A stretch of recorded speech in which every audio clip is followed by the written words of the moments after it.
Assalamualaikum, selamat siang. Saya Intan Fajar Rahmawati akan membahas sedikit tentang resesi ekonomi yang saat ini terjadi di Indonesia. Lalu, membawa dampak apa sajakah untuk perekonomian, terkhususnya di Kabupaten Sragen? Resesi ekonomi merupakan penurunan kegiatan ekonomi secara signifikan dalam kurun waktu beberapa bulan.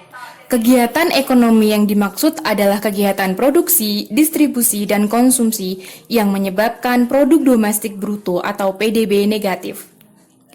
Badan Pusat Statistik Indonesia (BPS) pada 5 November 2020 merilis data bahwa perekonomian di Indonesia tumbuh negatif selama 2 kuartal berturut-turut. Pada kuartal 2 2020 yang tercatat minus 5,32%, sedangkan pada kuartal 3 2020 terkontraksi minus 3,49% jika dibandingkan dengan tahun sebelumnya atau bisa disebut dengan year on year. Kontraksi ini lebih baik dibandingkan posisi pada kuartal 2. Kondisi saat ini yang resmi Indonesia dikatakan masuk ke dalam jurang resesi. Nah, mari kita bahas membawa dampak apa sajakah? Lalu, apa yang kita lakukan selama resesi saat ini?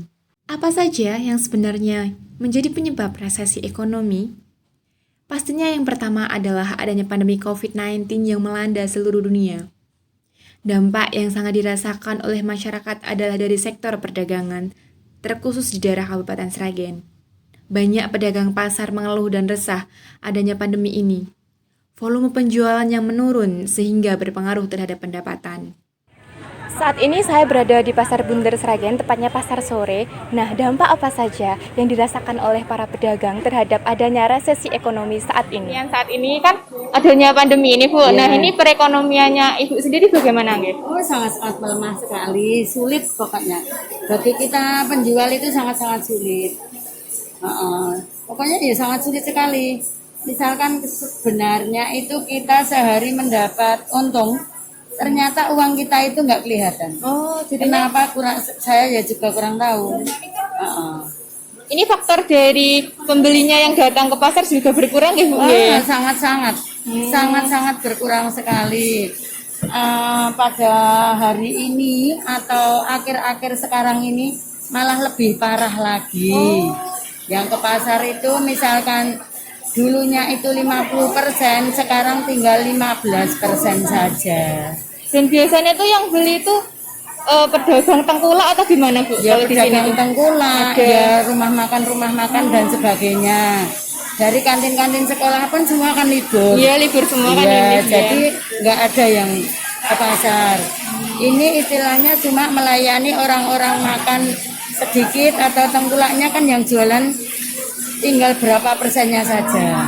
Kan juga dari pasar-pasar tradisional yang desa-desa kan juga berkurang mesti. Sama saja. Kalau Sama kita saja. itu bilang sama pembeli kita sendiri-sendiri itu kalau bilang melontarkan masalah itu sama saja. Sama saja. Iya. Ibu, iya.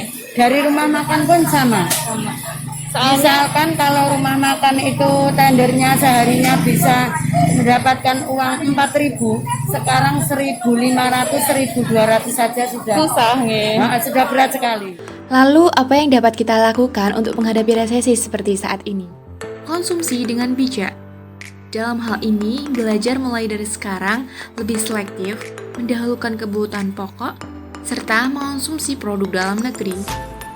Selanjutnya, mengelola keuangan dengan cara membuat rencana yang matang, membuat skala prioritas, serta membuat anggaran yang realistik dalam bentuk dana darurat. Selain itu, juga dapat dilakukan dengan membuka usaha baru. Bisa melalui toko online misalnya. Harapannya bisa menghasilkan sumber tambahan.